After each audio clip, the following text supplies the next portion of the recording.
சூரா அல் ஜாசியா அத்தியாயம் 45.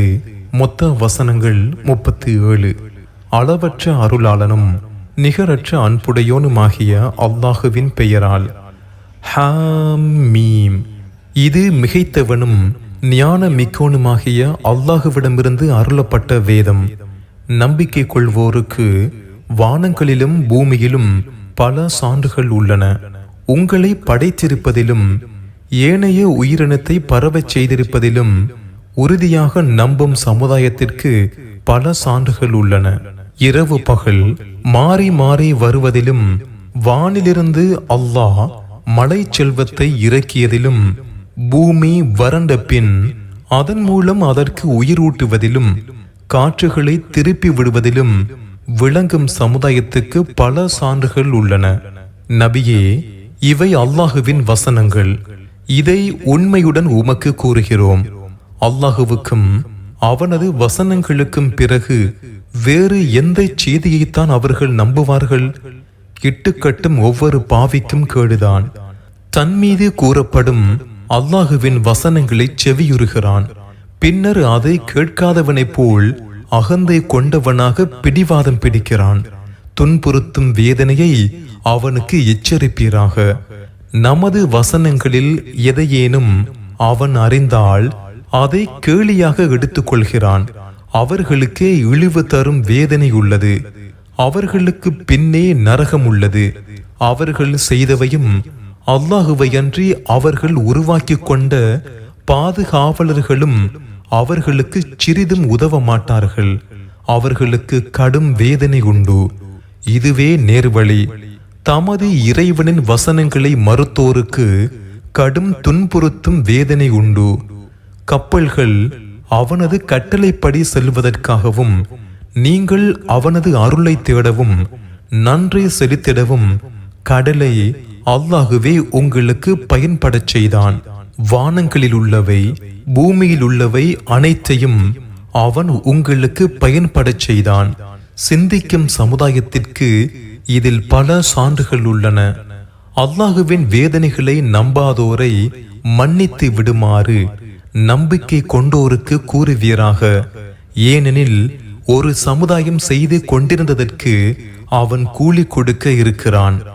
யாரேனும் நல்லறம் செய்தால் அது அவருக்கே நல்லது. யாரேனும் தீமை செய்தால் அது அவருக்கே எதிரானது.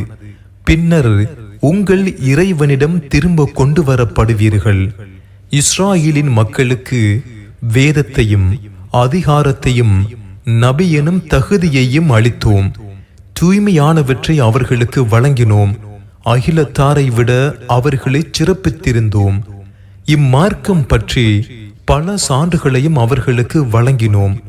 அவர்களுக்கு அறிவு வந்த பின்னரே அவர்கள் தமக்கிடையே ஏற்பட்ட பொறாமை காரணமாக முரண்பட்டனர். உமது இறைவன் கியாமத் நாளில் அவர்கள் முரண்பட்டதில் தீர்ப்பளிப்பான். நபியே, பின்னர் இம்மார்க்கத்தில் உம்மை ஒரு வழிமுறையில் அமைத்தோம். எனவே அதை பின்பற்றுவீராக. அறியாதோரின் மனோ இச்சைகளை பின்பற்றாதீர். அவர்கள் அல்லாஹுவை விட்டும் சிறிதும் உம்மை காப்பாற்ற மாட்டார்கள். அநீதி இழைத்தோர் ஒருவர் மற்றவருக்கு உற்ற நண்பர்கள். தன்னை அஞ்சியோருக்கு அல்லாஹ் பொறுப்பாளன். இவை மனிதர்களுக்கு தெளிவான சான்றுகள். உறுதியாக நம்பும் சமுதாயத்திற்கு நேர்வழியும் அருளுமாகும். நம்பிக்கை கொண்டு நல்லறங்கள் செய்தோரை போல் இவர்களையும் ஆக்குவோம் என்று குற்றம் புரிந்தோர் நினைக்கிறார்களா? இவர்கள் வாழ்வதும் மரணிப்பதும் சமமானதே. இவர்கள் அளிக்கும் தீர்ப்பு மிகவும் கெட்டது. வானங்களையும் பூமியையும் தக்க காரணத்துடனே அல்லாஹ் படைத்தான். ஒவ்வொருவரும் தாம் செய்ததற்கு கூலி கொடுக்கப்படுவார்கள். அவர்கள் அநீதி இழைக்கப்பட மாட்டார்கள். தனது மனோ இச்சையை தனது கடவுளாக்கி கொண்டவனை பார்த்தீரா? தெரிந்தே அவனை அல்லாஹ் வழிகெடுத்தான். அவனது செவியிலும் உள்ளத்திலும் முத்திரையிட்டான். அவனது பார்வையின் மீது மூடியை அமைத்தான். அல்லாஹுவுக்கு பின் அவனுக்கு வழிகாட்டுபவன் யார்? நீங்கள் சிந்திக்க மாட்டீர்களா? நமது இவ்வுலக வாழ்வை தவிர வேறு இல்லை. வாழ்கிறோம், மரணிக்கிறோம், காலத்தை தவிர வேறு எதுவும் எங்களை அழிப்பதில்லை என கூறுகின்றனர். அவர்களுக்கு இது பற்றி எந்த அறிவும் இல்லை. அவர்கள் ஊகம் செய்வது தவிர வேறில்லை. நமது தெளிவான வசனங்கள் அவர்களுக்கு கூறப்பட்டால், நீங்கள் உண்மையாளர்களாக இருந்தால் எங்கள் முன்னோர்களை கொண்டு வாருங்கள் என்று கூறுவதை தவிர வேறு எதுவும் அவர்களது சான்றாக இருப்பதில்லை. அல்லாஹ்வே உங்களை வாழச் செய்கிறான், பின்னர் உங்களை மரணிக்கச் செய்கிறான், பின்னர் சந்தேகம் சிறிதும் இல்லாத கியாமத்து நாளில் உங்களை ஒன்று சேர்ப்பான் என்று கூறுவீராக. எனினும் மனிதர்களில் அதிகமானோர் அறிய மாட்டார்கள்.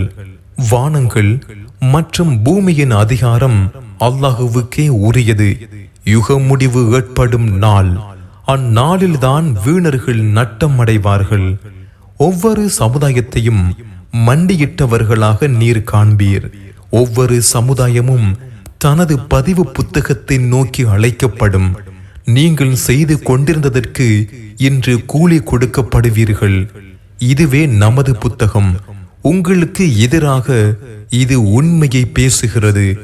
நீங்கள் செய்து கொண்டிருந்தவற்றை நாம் பதிவு செய்வோராக இருந்தோம் என்று கூறப்படும். நம்பிக்கை கொண்டு நல்லறங்கள் செய்வோரை அவர்களது இறைவன் தனது அருளில் நுழைப்பான். இதுவே தெளிவான வெற்றி. ஏக இறைவனை மறுப்போரிடம் எனது வசனங்கள் உங்களுக்கு கூறப்படவில்லையா? அகந்தை கொண்டீர்கள், குற்றம் புரிந்த கூட்டமாக இருந்தீர்கள் என கூறப்படும். அல்லாஹுவின் வாக்கு உண்மையானது, அந்த நேரத்தில் எந்த சந்தேகமும் இல்லை என்று கூறப்பட்டால், யுக முடிவு நேரம் என்றால் என்ன என்று அறிய மாட்டோம். நாங்கள் ஊகம் செய்வோர் தவிர வேறு இல்லை. நாங்கள் உறுதியாக நம்புவோர் அல்லர் என்று கூறினீர்கள். அவர்கள் செய்த தீமைகள் அவர்களுக்கு வெளிச்சமாகும். அவர்கள் கேலி செய்து கொண்டிருந்தது அவர்களை சுற்றி வளைக்கும். இந்த நாளின் சந்திப்பை நீங்கள் மறந்தது போல் இன்று நாமும் உங்களை மறப்போம். உங்கள் தங்குமிடம் நரகமாகும். உங்களுக்கு உதவுவோர் இல்லை என கூறப்படும். நீங்கள் அல்லாஹுவின் வசனங்களை கேலியாக கருதியதும் இவ்வுலக வாழ்வு உங்களை மயக்கியதுமே இதற்கு காரணம்.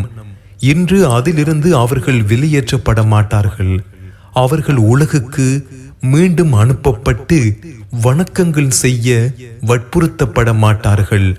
வானங்களின் இறைவனும் பூமியின் இறைவனுமான அகிலத்தின் இறைவனாகிய அல்லாஹுவுக்கே புகழ் அனைத்தும்.